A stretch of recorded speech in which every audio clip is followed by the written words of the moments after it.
What's going on, guys? The Comics Kid 2099 here. Welcome to day 192 of the 365-day graphic novel review challenge. Today, I want to talk to you about Danger Unlimited.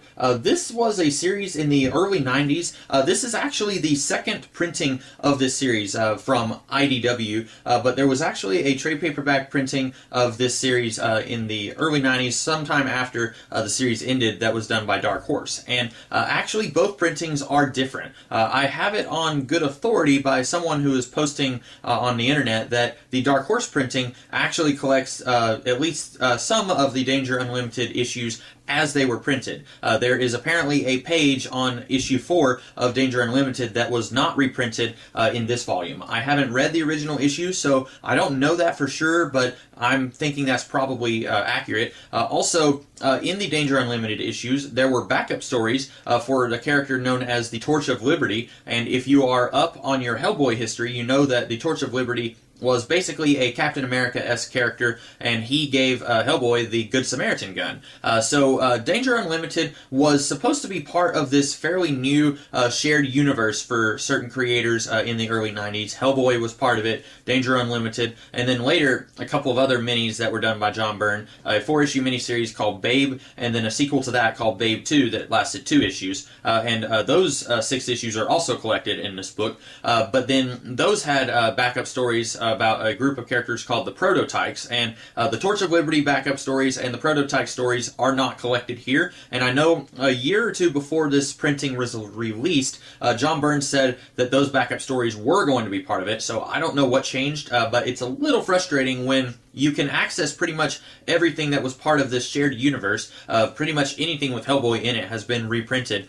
You can access all of that in trade paperback form, and then you've got part of what John Byrne was doing in that little shared universe, but not everything. That's a little bit frustrating, especially when the character of the Torch of Liberty, he actually shows up in the Danger Unlimited story in the main part of the comic, but then you don't get to see his backup stories in these issues. That's a little bit frustrating. And also, I forgot to mention, there was another series that was supposed to be part of this shared universe, Monkey Man and O'Brien by Art Adams. And Byrne apparently wasn't too happy with being in such close proximity with Adams. In the foreword for this volume, he mentions twice that one of the people working on this shared universe had trouble getting their work out on time, and it's pretty obvious that he's talking about Art Adams. But Byrne also said this wasn't intended to be a shared universe. Apparently, when these comics were just coming out, somebody was criticizing it, saying this was the worst new universe ever, and John Byrne was saying, well, it wasn't really meant to be a new universe. And yeah, it was. All these characters exist in the same world. You get to see Hellboy and Abe both show up in this book, and then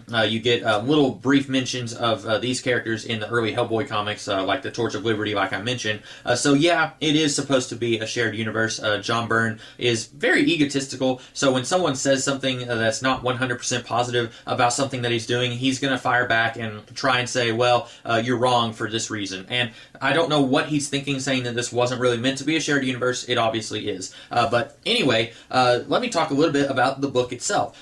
So the Babe comics, I'll go ahead and talk about those. Those are okay. They're fine, but it's not really my favorite thing to go back and reread in this book. I really love reading the Danger Unlimited stuff here. The Babe comics are okay. There's nothing wrong with them, and they are part of this little universe that John Byrne was trying to craft with Art Adams and Mike Mignola, but I really like the Danger Unlimited stuff a lot more than the Babe stuff. In fact, usually whenever I go back and reread this volume, I stop after the Danger Unlimited issues, and I don't bother rereading the Babe stuff. But there's nothing wrong with those issues. They're just not what I like about this book. The Danger Unlimited stuff, apparently John Byrne said this in the foreword of this book also. Whenever someone asks him about Danger Unlimited, like, how did you come up with this idea? Apparently he said, nobody was doing a Fantastic Four comic at the time, so I might as well do it myself. That's a little bit of a jerk move on John Byrne's part. He is, like I said, an egotistical guy, so apparently he thinks that nobody else can do the Fantastic Four right except for him and probably Stan Lee and Jack Kirby.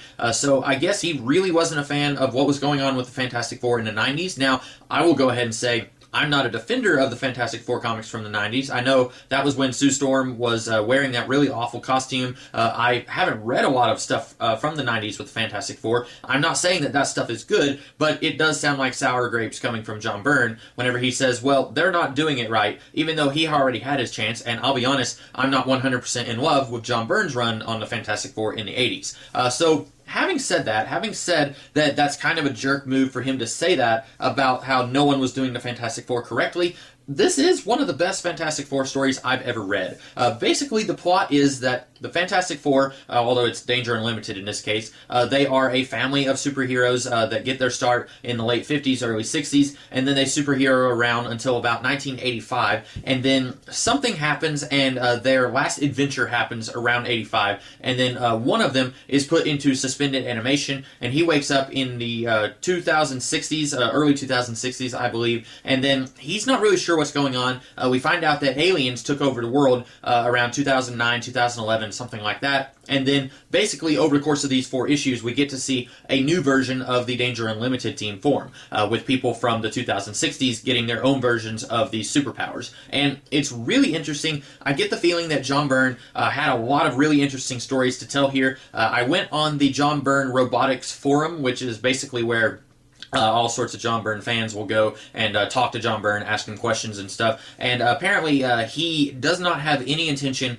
of reviving this series because someone asked him if he had any other ideas for later Danger Unlimited stories, and he just posted his rough timeline of events for Danger Unlimited and the Torch of Liberty and pretty much all of the characters that were his in this little universe. And he had some interesting ideas. I won't talk about any of those because if you haven't read this book, I don't want to spoil stuff that's not even in this book. But he had some really interesting ideas. Some of it is confirming stuff that I suspected about some of the characters here. Again, I won't tell you stuff that he's spoiling somewhere that's not even in this book. But it's really sad to me that we got to see a resurrection of Next-Men, which was another big thing that he did at Dark Horse around this time, and then we don't get to see a resurrection of this series. I think if they had done a revival of Danger Unlimited, I probably would have been more excited about that than the revival they did for Next-Men, mostly because with Next-Men, the original run lasted like 50-something issues, and so I had more of that, and I felt like where it ended in the 90s was a pretty good stopping place, and especially after I read the revival of Next-Men, I didn't really feel like I needed a sequel, but this is not a review of Next-Men, so I need to get back to Danger Unlimited. So this 4-issue miniseries, they apparently took out the last page of issue 4. I say it's a miniseries, it was intended to be an ongoing, like I said. Apparently they took out the last page of issue 4 in this printing so that it wouldn't leave the book on such a cliffhanger. That's a little stupid because it does end on a cliffhanger. There's still a lot of unanswered questions in this book. Now, if you really want the answers to those questions, like I said, you can go to the John Byrne Robotics Forum, look for Danger Unlimited, and John Byrne basically answers several of the questions that I had after reading this book. But if you are a fan of John Byrne, obviously you need to get this. John Byrne's art is absolutely stellar in this book. I really love John Byrne's art pretty much all the time. I can't think of a time where I don't love his artwork. It's usually his stories and his personality that kind of drives me up the wall. Sometimes his stories are really good, and then sometimes his art is really good, and that's about all that's good. In this case, I really love the story that he is beginning to tell here. Obviously, it was just in the early stages of planning this series. I think if the book wasn't canceled when it was, it probably would have lasted a good 50 or 60 issues, maybe, probably as long as Next-Men. Another thing that Byrne mentions in the foreword here, he says this book was the first one to be killed by the direct sales market. And like I said, John Byrne has a little bit of an ego, so even when it's something bad, I feel like this is him saying, look at me, I was the first one to have a book canceled by the direct sales market, which technically he canceled it. It was a mercy killing, as he called it, but I wasn't there when comics were slowly going through their dark period in the 90s, so I don't know what the first book to be canceled by the direct sales market was. Maybe it was Danger Unlimited, but this seems like John Byrne talking out of his butt and saying that, yeah, it was him. He was the first victim of this dark period of the 90s. I don't really know. But anyway, I really do wish that this series had gone on a lot longer than what it had.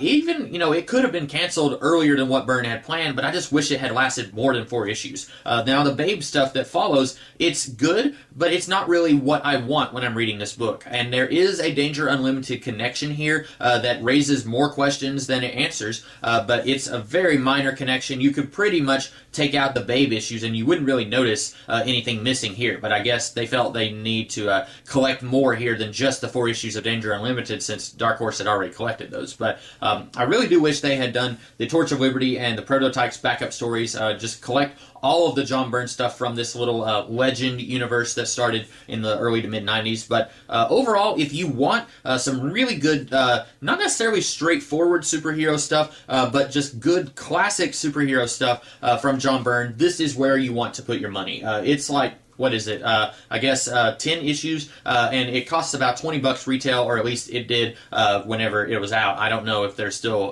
copies of this circulating, but if you can find a copy, definitely buy it. If you can find it for less than retail, absolutely buy it. But those are my thoughts on Danger Unlimited. I hope that you guys liked this review, and if you did, be sure to like, share, comment, and subscribe, and I will be back tomorrow with a different video. In the meantime, you guys have a great rest of the day. Catch you later.